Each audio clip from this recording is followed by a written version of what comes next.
عاجلا برحمتك يا أرحم الراحمين. اللهم إنا نستحفظك ونستودعك دياننا وأنفسنا وأهلنا وأولادنا وأموالنا كل شيء أعطيتنا. اللهم اجعلنا وإياهم في كنفك وأمانك وإياذك من كل شيطان مريد وجبار عنيد وذي عين وذي بغي من شر كل ذي شر إنك على كل شيء قدير.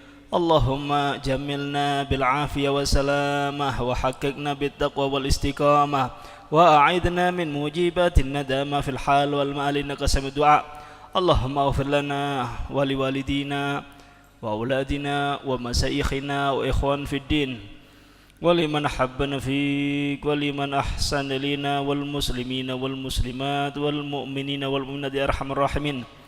وصل اللهم على عبدك ورسولك سيدنا محمد وعلى آله وصحبه وسلم وارزقنا كمال المتابعة له ظاهرا وباطنا في عافية وسلامة برحمتك يا أرحم الراحمين.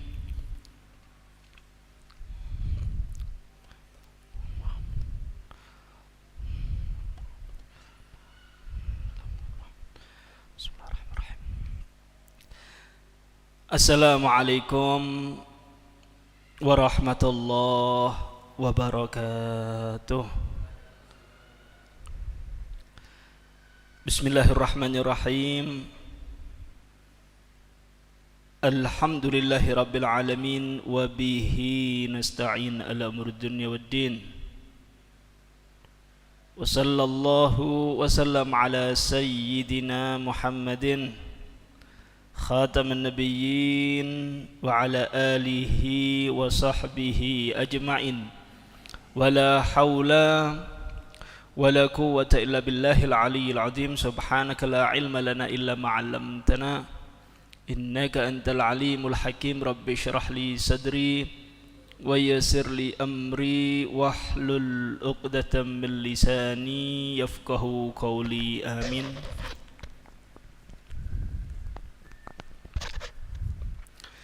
Bismillahirrahmanirrahim. Qala al-musannif rahimahullah wa nafa'ana bihi wa bi'ulumihi fid darain amin ila an qala wasyafa'ah wal jannah wal khulud wa ru'yatu lillahi ta'ala fil jannah wa tu'mina bi malaikatillah wa rusulihi wa kutubihi wa bil qadari khairihi wa syarrih wa annahu sallallahu alaihi wasallam khatamun nabiyyin wa sayyidu waladi adama ajma'in. Hadirin mustami'in rahimakumullah, melanjutkan pembahasan tentang iman kepada hal-hal yang dikabarkan oleh Nabi Muhammad sallallahu alaihi wasallam. Pengajian yang lalu sudah kita bahas tentang azab kubur, tentang surga, neraka, sirat, syafaat Nabi Muhammad sallallahu alaihi wasallam, dan sekarang kita sampai terhadap pembahasan wal khulud wa ru'yatu lillahi ta'ala fil jannah. Al khulud yaitu kekal, al iqamatul mu'abbadatu fil jannah liman mata 'alal islam wa in taqaddama minhu kufrun. Kelak di akhirat ketika manusia sudah dipisah oleh Allah Subhanahu wa taala, ada yang masuk surga, ada yang masuk neraka. Maka keadaannya apa? Ada tiga. Ada yang masuk neraka selama-lamanya, yaitu orang kafir, musyrik. Ada yang masuk surga tapi transit dulu ke dalam neraka. Siapa ini? Yaitu orang yang meninggal dalam keadaan muslim, Islam, iman, tetapi membawa dosa dan dosanya tidak diampuni oleh Allah, maka transit dulu dalam neraka, tapi nanti dientas Pak, masuk ke dalam surga. Kemudian yang ketiga yaitu orang yang masuk surga tanpa transit ke dalam neraka.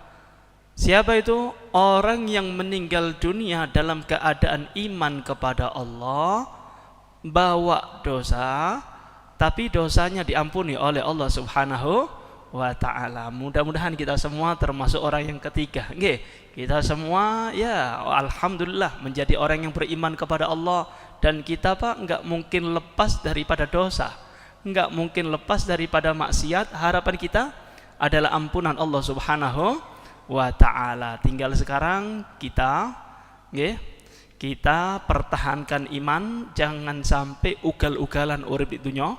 Tiket untuk masuk surga yaitu iman. Paham nggih? Nah, manusia yang sudah ditakdir oleh Allah Subhanahu wa ta'ala masuk surga itu sampai kapan? Mu'abbad, al-iqamatul mu'abbadah. Masuk surganya itu selama-lamanya Pak, nggak ada waktu, karena itu nikmatnya abadi. Kalau nikmatnya Pak sementara, senengnya nggak biasa sudah.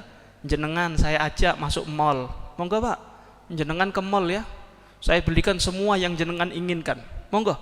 Cuma 2 jam, senengnya jenengan merong jam, setelah itu sumpek mana jenengan Pak. Tapi orang yang masuk surga, sak lawase pun selama-lamanya di situ kenikmatan yang tiada darah. Mala ainun ra'at wala udunun sami'at wala khatar ala qalbi bashar. Kenikmatan surga itu Pak, tidak pernah mata manusia memandang dan tidak pernah didengar oleh telinga siapapun. Saking hebatnya kenikmatan surga, bahkan enggak terlintas di benaknya manusia. Artinya begini, kalau saya mau tanya sama jenengan, Pak, monggo jenengan khayal mempunyai nikmat yang paling hebat, mungkin jenengan punya rumah tingkat 100. Nggih, dah khayal yang tinggi jenengan. Tahu kan jenengan Pak? Khayalnya jenengan yang tinggi itu enggak ada apa-apanya dengan kenikmatan surga. Lo terus ya opo swarga? Wes ojo takok. Sekarang kulon jenengan berusaha ya opo carane mlebu swarga. Itu tugas kita. Nanti jenengan bakal melihat kenikmatan yang tiada taranya. Nikmati banget Pak. Bahkan kenikmatan di dalam surga itu 2. Anda masuk surga bersanding dengan Nabi Muhammad, dan Anda mendapatkan kenikmatan bisa melihat Allah Subhanahu wa ta'ala. Ini kenikmatan surga. Karena itu Al-Habib Ali bin Muhammad Al-Habsi, beliau mengatakan, fi jannatin ma syaqani min waswiha illa likaunil hibbi fiha khayyamah. Surga itu, aku kepingin mlebu swarga, itu bukan karena cerita-cerita kenikmatan surga, bukan. Aku hasrat kepingin mlebu swarga. Itu penyebabnya satu. Apa? Karena di dalam surga ada kekasihku. Siapa Pak? Muhammad Rasulullah sallallahu alaihi wasallam. Kalau masuk surga enggak bersanding dengan Nabi Muhammad, beda level surganya, sepo Pak. Kenikmatan surga itu Nabi Muhammad sallallahu alaihi wasallam. Maka dari itu, yo sing cedek Nabi Muhammad sallallahu alaihi wasallam. Para sahabat tuh Pak, para sahabat. Itu ada yang sampai sakit Pak, pucet ngenten Pak. Ada salah satu sahabat Nabi Muhammad pucet. Isfarra launu. Kayak orang sakit gitu nggih. Kemudian sama Nabi Muhammad ditanya, jenengan loro ta? Jenengan gerah? Sakitan jenengan? Boten Kanjeng Nabi. Enggak, saya alhamdulillah sehat. Loh. Terus jenengan kenapa kok kurus, pucet, sumpek gitu, kenapa? Gelisah itu kenapa? Ngenten Kanjeng Nabi, ngapunten nggih. Saya itu wahai Rasulullah cinta kalian jenengan. Saya itu ndak mau pisah kalian jenengan. Kalau sudah majelis sama jenengan itu hatiku bunga. Tapi ketika sudah keluar, aku balik teng griya, gelisah hatiku. Aku ndak mau pisah sama jenengan wahai Rasulullah. Itu yang membuat aku gelisah. Ini di dunia wahai Rasulullah.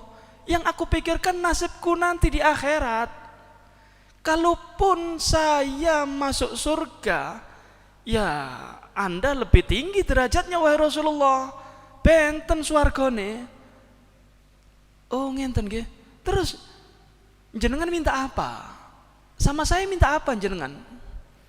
Lek jenengan kersa wahai Rasulullah, lek jenengan kersa nggih, saya minta satu sama jenengan. Saya minta satu sama jenengan. Napa? As'aluka murafaqataka fil jannah. Aku minta teng jenengan setunggal mawon. Satu aja. Jalukno teng Gusti Allah, mintakan sama Allah Ta'ala harapanku.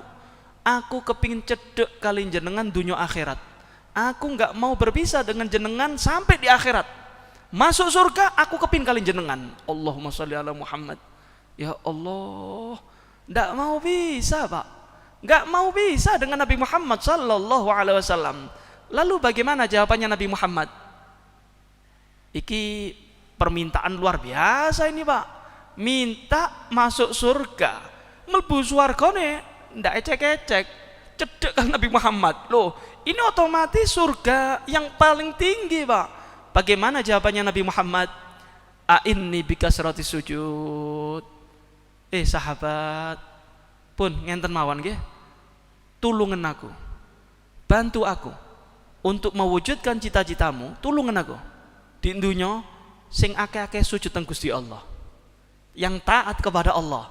Nanti di akhirat gantian, aku yang akan mengusahakan kamu untuk masuk surga dengan aku. Kalau di dunia jenengan taat teng Gusti Allah, nanti di akhirat biar aku menghadap kepada Allah, biar jenengan diangkat derajate bisa masuk surga dengan saya. Jadi Pak, nggih, mlebu swarga niku Pak ndak gratisan. Enggak cukup jenengan mengatakan saya cinta dengan Nabi Muhammad, saya maulitan tur safari, woi, saya Habib maulutan enggak saulan, rongulan, tapi enggak sholat. Loh, iki keliru niki Pak. Ini yang banyak di masyarakat, ngaku cinta tapi enggak taat. Tuh lihat sahabat Nabi Muhammad sallallahu alaihi wasallam. Sahabat itu Pak cinta kepada Nabi Muhammad entek-entekan. Lek jenengan kali kula dibanding dengan cintanya sahabat kepada Nabi Muhammad, enggak ada apa-apanya Pak. Tapi bagaimana Nabi Muhammad ngasih syarat teng sahabat, ngasih syarat. Loh, sahabatku, jenengan iki njaluke gede lho ya. Jenengan mlebu swarga kali kula lho ya. Yuk bantu aku sing taat teng Gusti Allah, banyak sujud kepada Allah. Nanti di akhirat gantian aku yang akan mengusahakan engkau masuk surga kepada Allah Subhanahu wa taala. Loh, dikasih syarat Pak. Karena itu pun jenengan ojo percaya kali tiang-tiang yang mengatakan sing penting ati, sing penting cinta kali Nabi Muhammad. Kulo jenengan niki Masya Allah umat Nabi Muhammad enak temen Pak. Sahabat Nabi Muhammad aja perang sama sahabat Nabi Muhammad, taruhan nyawa, tetap dikasih syarat sama Nabi Muhammad sing taat teng Gusti Allah. Masya Allah. Faham nggih Pak? Ada mahar. Masuk surga itu ada mahar. Tinggalkan dunia, taat kepada Allah Subhanahu wa taala. Nah, mlebu swarga al-khulud, kekal abadi. Selama-lamanya jenengan di dalam surga. Masya Allah. Kemudian yang selanjutnya, warru'yatu lillahi ta'ala. Kenikmatan dalam surga yang selanjutnya yaitu ar-ru'yah lillah, melihat kepada zatnya Allah Subhanahu wa ta'ala. Fil jannah, tempatnya di dalam surga. Nah, terkadang Pak, nggih ngenten, Ada beberapa aliran yang mengatakan zatnya Allah itu nggak bisa dilihat. Memang benar, zatnya Allah nggak bisa dilihat di dunia. Tapi kalau nanti di akhirat, tempatnya di dalam surga, maka kenikmatan orang di dalam surga adalah memandang zatnya Allah subhanahu wa ta'ala. Dalilnya apa? Kalau zatnya Allah subhanahu wa ta'ala bisa dilihat nanti di akhirat dua. Yang pertama, yaitu firman Allah subhanahu wa ta'ala, wujuhu yawma idin nadhirah ila rabbiha nadhirah. Wajah-wajah di saat itu, yaitu di dalam surga, nadhirah, sumringah, bunga, wajah yang bahagia, yang bersinar. Ini wajahnya penduduk surga nih Pak. Ila rabbiha nadhirah. Penghuni surga yang mempunyai wajah seperti itu, nanti di akhirat nadhirah, akan memandang kepada zatnya Allah subhanahu wa ta'ala. Jadi melihat zatnya Allah di dalam surga itu sudah dinas di dalam Al-Quran. Kalau di dunia memang gak bisa, tapi nanti di akhirat justru itu kenikmatan penduduk surga. Faham Pak? Nah, dalil kedua, Nabi Musa alaihissalam ketika bermukalama dengan Allah, kemudian Nabi Musa merasakan kenikmatan, mendengarkan suara Tuhan itu merasa nikmat Nabi Musa, maka kepingin menambah kenikmatan. Caranya bagaimana? Rabbi arini andur ilaik, ya Allah, tampakkan zatmu ya Allah, aku ingin memandang zatmu ya Allah. Faham nggih? Maka Allah subhanahu wa ta'ala menegur Nabi Musa, lantarani, jenengan ndak bisa wahai Musa ngelihat aku. Tapi coba Anda lihat gunung yang kokoh itu. Kalau seumpama gunung yang kokoh itu kuat menerima tajalliku, maka jenengan bisa melihat zatku. Maka Allah tajalli sedikit Pak, itu pecah gunung itu. Pecah gunung, enggak kuat nompo tajalline Gusti Allah. Nabi Musa semaput, pingsan, enggak mampu untuk melihat zatnya Allah subhanahu wa ta'ala. Maka ini dalil bahwasanya melihat Allah itu memang bisa, tapi bukan di dunia, di surga. Dalilnya ini Pak, yang pertama, coba nggih, yang pertama, kalau memang melihat zatnya Allah itu tidak diperkenankan, nggak boleh, berarti Nabi Musa kurang ajar nih. Kenapa? Melihat sesuatu yang dilarang oleh Allah. Tapi bagaimana Nabi Musa yang tauhidnya lebih tinggi daripada kita, minta sesuatu yang nikmat? Apa itu? Memandang zatnya Allah. Berarti melihat zatnya Allah itu bisa Pak. Yang kedua, kalau memang memandang zatnya Allah itu nggak bisa, maka Allah akan menegur Nabi Musa langsung, Musa, jenengan nggak bisa ngelihat saya. Tapi bagaimana? Allah berdialog dengan Nabi Musa.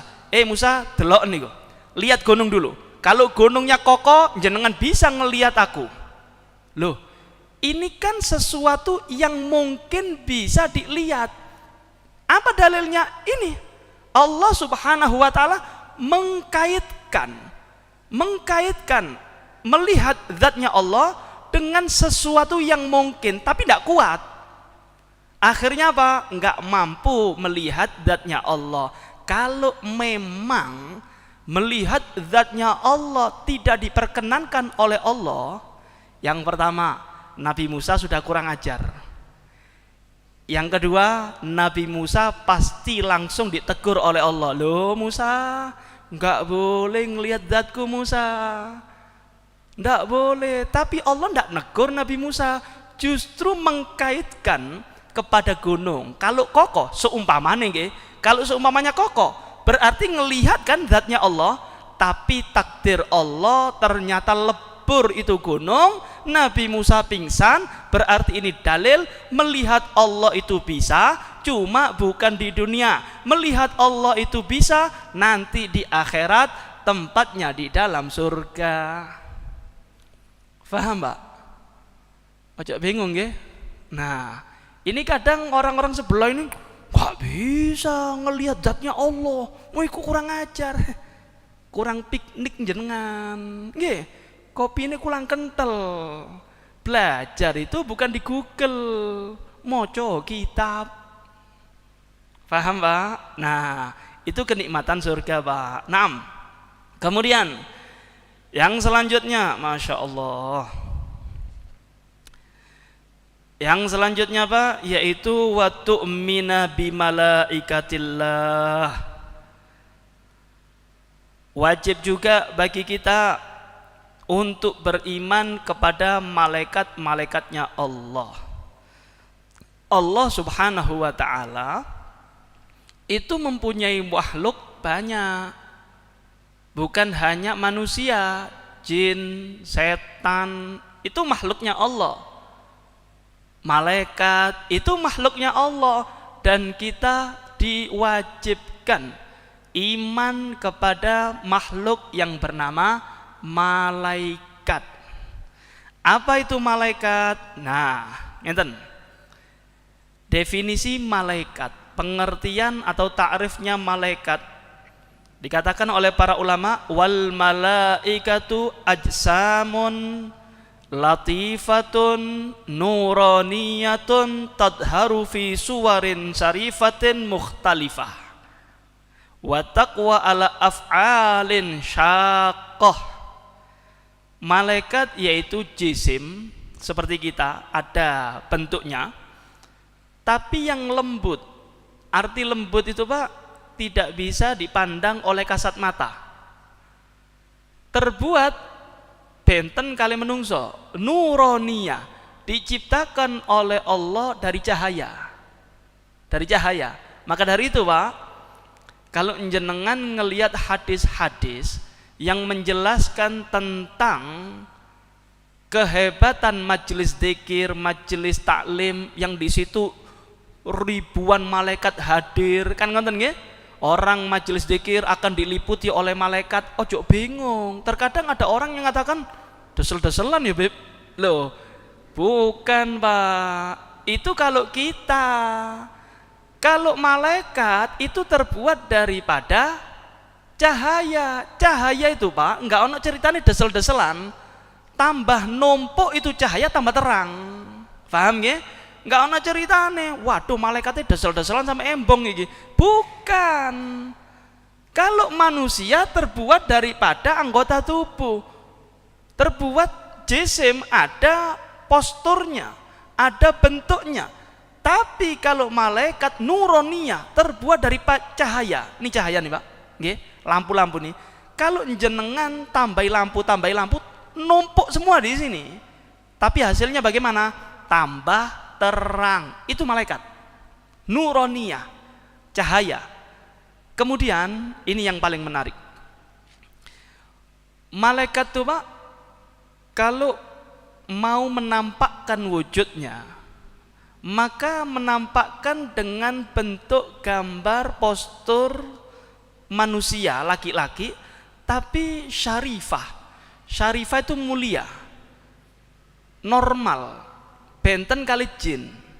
Kalau jin itu Pak, jin, setan, kalau dia menampakkan wujudnya itu kurang sempurna. Biasanya nggih, wajah manusia tapi badan hewan. Tapi malaikat enggak. Malaikat kalau sudah menampakkan wujudnya itu akan berubah menjadi manusia laki-laki sempurna. Memang posturnya manusia. Paham nggih? Dan ini terjadi di zamannya Nabi Muhammad sallallahu alaihi wasallam, sampai sekarang pun bisa, Pak. Sampai sekarang pun bisa. Diriwayatkan begini, Pak.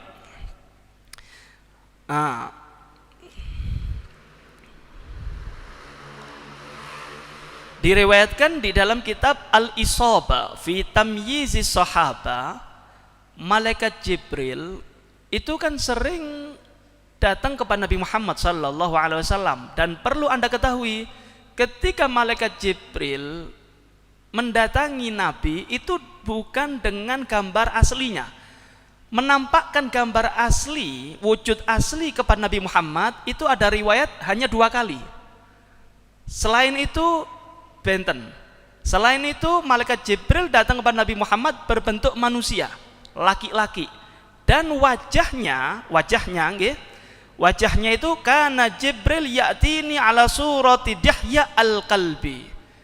Malaikat Jibril itu, kata Nabi Muhammad, kalau sudah datang kepada aku, wajahnya itu meminjam wajah sahabatku yang paling ganteng saat itu. Siapa?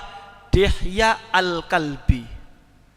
Itu sahabat gantengnya pol-polan. Sampai-sampai malaikat Jibril kalau sudah datang kepada Nabi Muhammad meminjam wajahnya beliau. Jadi rupanya malaikat Jibril manusia, laki-laki, wajahnya persis wajah sahabat Nabi Muhammad yang bernama Dihya al-Kalbi. Ganteng, Pak. Dihya al-Kalbi niki, Pak, nggih. Kalau sudah jalan di lorong gang niku wedok-wedok iku gelabakan. Bingung. Saking ganteng itu Dihya al-Kalbi. Opo maneh Nabi Muhammad nggih, Pak. Masya Allah. Allahumma sholli ala Muhammad. Hebat. Paham ya? Nah, kemudian pertanyaannya begini, Pak. Nah, saya selesaikan dulu definisinya, nggih.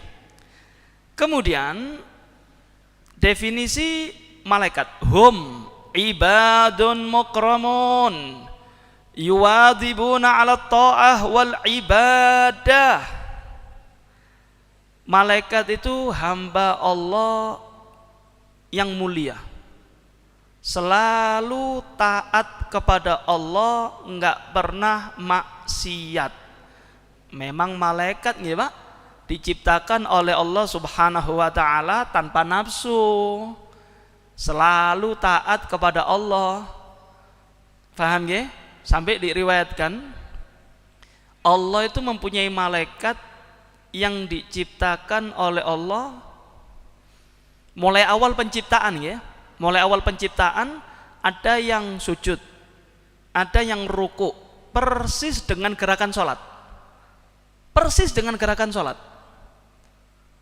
Itu, Pak, mulai awal penciptaan sampai yaumul qiyamah tidak pernah gerak. Dah, sesuai dengan perintah Allah. Kalau Allah perintahkan sujud, ya sujud terus. Perintahkan rukuk, rukuk terus. Taat. Selalu taat kepada Allah. Perintahnya apa, dah dilakukan. Tugasnya malaikat satu aja, taat kepada Allah. Tahu kan jenengan, Pak? Ketika nanti hari kiamat, yaumul qiyamah, ini malaikat-malaikat nih yang selalu taat kepada Allah, setelah kiamat diperintahkan bangkit oleh Allah Ta'ala. Yang sujud bangkit, yang rukuk bangkit. Mereka mengatakan apa? Subhanak ma'arafnak haqqa ma'rifatik wala abadnak haqqa ibadatik. Maha suci engkau ya Allah, kita hamba yang teledor, enggak benar ibadat jenengan, kurang sempurna ya Allah. Kita enggak kenal jenengan ya Allah, saya enggak kenal beneran kepada jenengan ya Allah. Padahal, Pak, mulai awal penciptaan sampai yaumul qiyamah taat 100%, totalitas taat kepada Allah. Tapi bagaimana mereka? Mengatakan apa? Kurang sempurna aku ya Allah, aku teledor ibadah kepadamu ya Allah. Masya Allah. Lho kula jenengan iki lho, Pak, kula jenengan tas muter tas bebingsan ngaku wali, nganggep orang-orang yang lainnya pendosa ilo. Tasak puteran, Pak, baru 1 puteran sudah sombong, menganggap dirinya orang suci, sing lainnya dosa. Kilo malaikat tidak pernah maksiat kepada Allah. Tapi bagaimana tawaduknya malaikat, mengatakan apa? Aku tidak kenal jenengan yang sebenar-benarnya ya Allah, aku kurang sempurna ibadah kepada jenengan ya Allah. Hebat ya. Malaikat, makhluknya Allah Ta'ala yang enggak pernah bangkang, yang enggak pernah maksiat kepada Allah Subhanahu wa taala. Kemudian la yusafuna bidzukura awil unusa.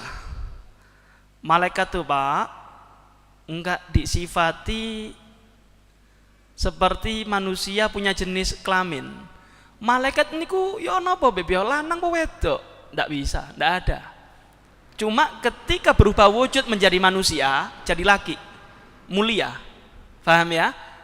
Berarti laki, bukan, itu bukan wujud aslinya. Wujud aslinya itu kita ndak bisa ngelihat, Pak. Paham ya? Lanang apa wedok? Ndak bisa. Ndak ada sifat laki perempuan bagi malaikat. Menurut saya beb, malaikat itu koyok dipanggil film beb, koyok wedok nih beb, murtad. Nggak boleh Pak, nggak boleh diyakin seperti itu. Nggak ada jenis kelamin. Paham gak Pak? Nah, kemudian ya Allah, yang selanjutnya Pak,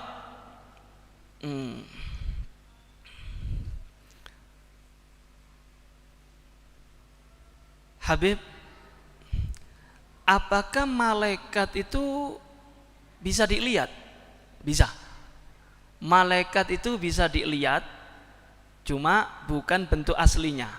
Allah Subhanahu wa taala berfirman, "Walau ja'alnahu malakan ja'alnahu rajulan walalabasna 'alaihi ma yalbisun."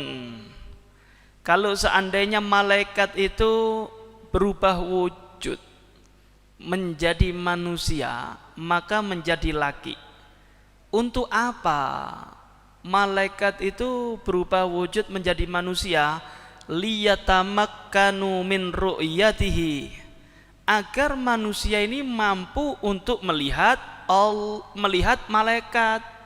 Idla quwwata lil basal ala ru'yatil malak, karena manusia ini enggak ada kemampuan untuk melihat bentuk aslinya malaikat, tidak ada, nggak ada. Bahkan di dalam kitab tafsir Khazin, idlaku watalil bashar, karena tidak ada kemampuan untuk manusia melihat wujud aslinya malaikat, maka dijelaskan di sini annal bashar la yastati'una ayyanduru ilal malaika fi suwarihim allati khuliqu 'alaiha. Manusia itu enggak bisa ngelihat malaikat dengan wujud aslinya.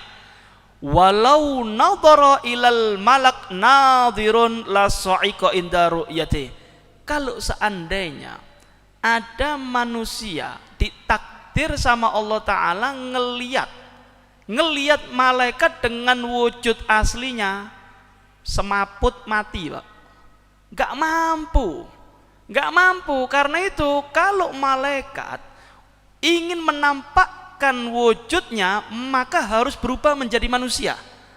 Menjadi manusia pasti wujudnya laki-laki. Karena apa? Mulia. Enggak bisa disifati berarti malaikat laki, bukan. Malaikat itu enggak laki, enggak perempuan, enggak ada jenis kelamin. Tapi ketika berubah wujud, agar manusia ini bisa ngelihat malaikat, berubah menjadi wujud manusia laki-laki. Dan ini sering dilihat oleh para sahabat.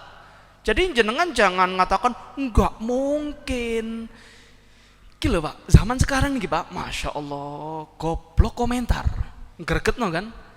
Ini banyak orang zaman sekarang enggak ngerti ilmu agama, komentar, gak masuk akal Habib. Akalmu jili, sudah iman aja. Ini diperintahkan iman, bukan main akal-akalan. Paham ya? Kita diperintahkan iman, yuk manut kali para ulama. Kalau ulama mengatakan malaikat bisa dilihat, memang terjadi. Saya kasih dalilnya, nggih, ngenten. Di dalam kitab Al-Habaik fi Akhbaril Malaik, Imam Suyuti, beliau mengatakan ru'yatul malaika al-an mumkinatun. Melihat malaikat saat ini setelah Nabi Muhammad wafat, apakah mungkin? Mungkin. Karomatan itu sebagai bentuk karomah. Yataqarramallahu biha ala ma yasha min auliya'ih. Itu bentuk karomah. sebagai bentuk Allah memuliakan hamba-hamba pilihannya, yaitu para wali. Jadi para wali itu Pak, enggak semua wali nggih. Wali yang memang dikehendaki oleh Allah, mereka bisa ngelihat malaikat, tapi bukan wujud aslinya, wujud manusia. Sahabat Nabi Muhammad, mereka itu sering ngelihat malaikat. Di antaranya, nggih, Sayyidina Umar, nggih, di dalam hadis Arba'in Nawawi, jenengan lihat itu, hadis tentang pertanyaan Nabi Muhammad, malaikat Jibril kepada Nabi Muhammad, akhbirni anil Islam, akhbirni anil iman, kan ngonten nggih. Kemudian di akhir hadis Sayyidina Umar ditanya, Sayyidina Umar, jenengan tahu nggak siapa yang tanya tadi? Allah wa rasuluhu alam. Saya tidak tahu, wahai Rasul, saya tidak tahu. Yang tadi datang itu malaikat Jibril. Berarti Sayyidina Umar ngelihat, cuma wujudnya manusia. Begitu juga Sayyidah Fatimah Zahra, ketika Nabi Muhammad sallallahu alaihi wasallam kate kepundut mau meninggal dunia, itu malaikat Israel datang ke rumahnya Nabi Muhammad, wujud manusia yang metui sinten yugone anaknya, yaitu Sayyidah Fatimah Zahra. Dan banyak sekali dalil-dalil tentang para sahabat, orang-orang yang dikehendaki oleh Allah, mereka mampu melihat malaikat tapi dengan wujud manusia. Jangan diingkari, itu kehendak Allah subhanahu wa ta'ala. Paham ya Pak? Nih, saya kasih dalil lagi. Oke. Ada riwayat begini. Ada orang tuh Pak, gundul, belang, buta. Paham ya? Melarat sedaya nih Pak, melarat. Ini hadis ini. Kemudian malaikat ini berubah wujud menjadi manusia, didatangi satu persatu nih. Yang pertama gundul. Pak, saya malaikat, jenengan minta apa saya kabulkan. Masya Allah, saya minta begini, rambutku ngelemis macam-macam, dikabulkan. Didatangi lagi orang yang buta, dikabulkan. Didatangi lagi orang yang belang, dikabulkan. Jadi orang yang sempurna, sugih. Paham ya? Setelah beberapa sekian lama, malaikat ini nyubo maneng Pak, berubah menjadi sosok manusia, persis dengan keadaan orang-orang yang terdahulu. 3 yang dulu, yang botak berarti malaikat jadi botak. Paham ya? Minta, Pak, ngapunten jenengan tiang sugih nggih, alhamdulillah kula niki butuh, tolong saya minta bantuan jenengan tiang sugih, ayo bantu saya. Saenake dhewe jenengan iki njak kerja. Sombong Pak, sombong.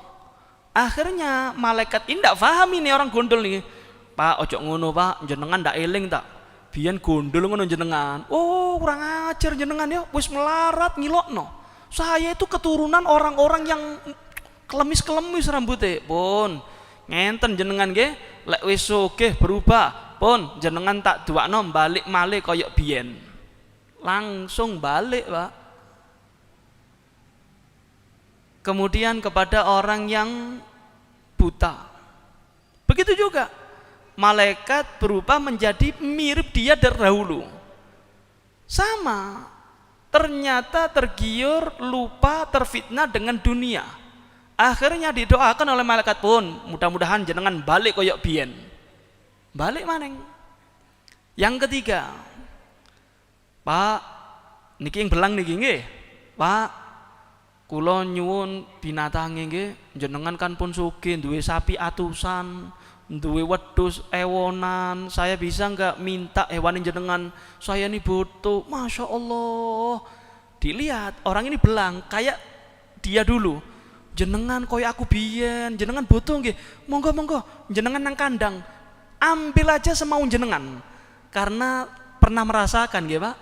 Monggo jenengan monggo minara masuk ke kandang saya. Ambil keinginan jenengan berapa? Senyum ini. Maka mengatakan apa? Pak, ngapunten. Saya ini malaikat. Saya diperintah oleh Allah nyubuh jenengan kali rencang-rencangin jenengan. Yang dua ndak lolos, sombong, lupa dengan keadaannya dulu. Dan jenengan Masya Allah, orang yang hebat, mugi-mugi tambah berkah. Loh, dalil kan Pak? Malaikat bisa dilihat, tapi bukan wujud asli. Berubah menjadi manusia, laki-laki. Maka dari itu kalau jenengan kurang piknik, nggih, ngajarnya ya ojo nyerempet-nyerempet teng mriki. Bilang aja saya ndak paham. Kan ejo nggih. Bukan berarti langsung memvonis. Enggak bisa malaikat dilihat itu. Itu hurufat. Ya enak zaman sakniki nggih. Zaman sekarang ngenten, Pak. Hurufat. Ndak ngerti ilmune, langsung pun Isra Mi'raj 70 kali hurufat. Ini itu hurufat pun sing wali golongane dhek tok. Ini orang ndak paham agama, cuma sok intelek, akhirnya nabrak-nabrak dalil daripada para ulama. Maka dari itu Pak, yuk sing giat belajar nggih, giat belajar. Kita nih Pak, akidah kita, amalia kita ahlus sunnah wal jamaah, tidak ada sedikit pun yang bertentangan dengan syariat pun. Jenengan ndak usah goyah, ndak usah goyah. Zaman sekarang kan pinter-pinteran ngomong ya, orang-orang akidah sebelah itu cocok logi. Nah, kita memang kurang suplai daripada ilmu. Akhirnya ngelihat zaman berkembang, banyak orang-orang daripada aliran sebelah mungkin good looking, ngenten nggih, ganteng-ganteng, kemudian ngomongnya enak, seakan-akan ini orang hebat. Nah, pemuda-pemuda zaman sekarang kepincut Pak. Nah, bentengi. Yuga-yuga jenengan nggih. Le, nak, nduk, wasiat bapak nggih. Ojo berubah akidah. Nggih. Akidah sing bener, ndak bertentangan dengan syariat, cuma satu. Akidah ahlus sunnah wal jamaah. Mungkin bapak durung iso ngajarin jenengan nggih, aku njuk tolong jogon akidah jenengan, ojo sampai melenceng. Mugi-mugi le jenengan didohno kali Gusti Allah teko aliran-aliran yang sesat. Dongakno Pak, ini zaman bahaya nih Pak, nih HP Pak nggih. Mungkin jenengan sekarang pengajian, coba Anda cek di mana anaknya jenengan. Ojo pengajian teko YouTubean nih. Jenengan pengajian ahlus sunnah wal jamaah yukonin jenengan mengkonsumsi YouTube. Ustadz siapa yang dilihat? Loh, ini kan nakuti Pak. Monggo jenengan mau pengajian di YouTube monggo, cuma bekali dulu. Jenengan harus punya peluru Pak. Jenengan harus kuat iman akidah, baru jenengan lihat bisa memilah, oh iki salah iki bener. Kenapa? Ada parameternya. Kalau zaman sekarang ndak, kosong di ndase, kemudian ndak tahu pengajian, delok YouTubean, kemudian hasilnya ngenten. Menurut saya enak, menurut saya sopo kata nurut jenengan Pak. Kita ini nurut kitab, nurut ulama, ndak ada kata-kata menurut saya. Kenapa? Akal menungso iki benten-benten Pak. Kalau seumpama agama itu sesuai dengan isi akal manusia, kacau Pak. Menurut jenengan A, menurut jenengan B, C, D, terus yang bener apa iki? Maka dari itu diprotek kali para ulama, dijogo. Yuk jenengan cok macam-macam. Iki garise. Akal jenengan tunduk ke sini. Kenapa? Akal jenengan kurang sempurna. Nih ulama nih. Ulama mereka itu sudah kompeten dalam ilmunya. Mereka itu sudah hebat, sudah diakui ketakwaannya, kesolehannya, keilmuannya, amalnya. Pun garise iki. Ojo sampai nabrak. Kan ngonten nggih? Harus percaya. Jangan taklid buta, julekno Pak. Coba jenengan kalau seumpama sakit nih jenengan nggih. Nih tak kasih gambaran. Bagi orang-orang yang mengatakan taklid buta, nih. Jenengan kalau sakit kemana? Ke dokter kan? Jenengan ke dokter, kemudian dikasih resep. Dikasih resep sama dokter. Dikasih. Kemudian jenengan apa yang dilakukan? Nebus. Apakah ini bukan taklid buta? Taklid buta jenengan. Seharusnya jenengan tanya, kenapa dokter ngasih resep ini? Lek ndak dijulekno jenengan. Paham ya? Anda pasti pasrah. Oh, ini dokter kompeten. Saya punya permasalahan penyakit seperti ini. Kemudian didiagnosa, dikasih resep, ya saya percaya. Itu namanya taklid buta. Begitu juga kita, Pak. Kita ini orangnya tidak ngerti apa-apa. Kemudian kita tanya kepada para ulama yang kompeten. Ulama jawab, oh permasalahan jenengan itu seperti ini, jawabannya ini. Pun trami, seperti Anda periksa ke dokter. Anda percaya sama resepnya. Pernah jenengan mengatakan, jenengan di mana? Sanad keilmuannya jenengan di mana? Jenengan kuliah di mana? Kok bisa jenengan ngasih resep ini? Lain dari suntik mati jenengan. Ini kan pasien kurang ajar nih Pak. Begitu juga Pak, dalam agama ada sudah ulama-ulama yang kompeten. Mereka menjaga agama kita, mereka yang menjaga akidah kita. Tinggal kita, yuk percaya kali ulama, percaya sama mereka. Enggak mungkin mereka menyesatkan kita. Jangan terkecoh dengan omongan taklid buta. Ini omongan penyesatan. Faham Pak? Nah, insyaallah pengajian yang akan datang kita akan bahas tugas-tugasnya malaikat, nggih Pak? Nggih.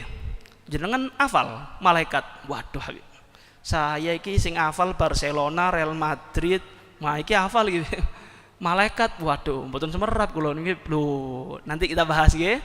Jenengan nanti usahakan hafal lah Pak.